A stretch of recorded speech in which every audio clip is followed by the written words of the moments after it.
Passenger side front suspension. Hang on a minute, I'll just turn the heater off.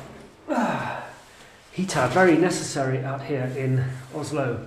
As usual, to separate the track rod end, which I must say is completely different to the one on the other side.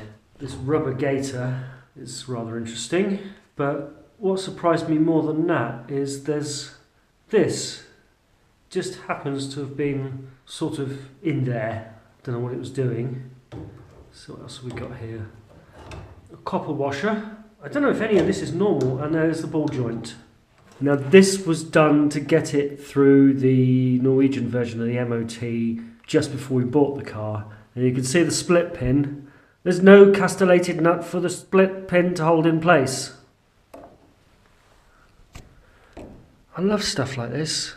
I have a bit of a confession to make. The more of this shite that I keep digging out, the more that's revealed of the original colour. Stay there, you stupid light. This baby blue colour. Now my little confession is, you know, if it was down to me, I would probably restore the car to that actual colour. It was obviously a special edition, as the engine was blue, the dashboard was blue, all the trim, the seats were blue. I mean, they even, you know, like I said, they even painted the engine block blue, so yes. But don't tell Lisbeth that. She's taller than me and quite considerably more broad-shouldered. I get in trouble. Look at this shit, man. Jesus. It's actually like someone's defecated in here. I've hit a bit of an impasse here. There's this bolt which goes through 2 bushings on the wishbone. Now the metal part of the bushing has seized onto the bolt. Now I've tried hitting it with hammer and I've tried everything out. I can't get a grinder in there to cut it. Can't get the small grinder in there to cut it. Can't even get the Dremel grinder in there to cut it. I spent way too much time buggering about with it. But what's happened is this. You can see there.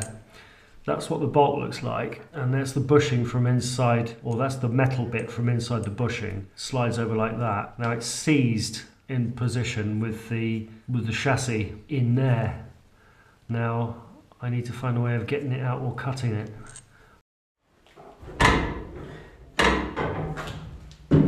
Oh, come on.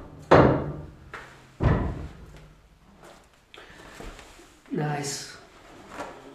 Just got the steering column out, and it's all nicely packed in with scrap cardboard in the bracket.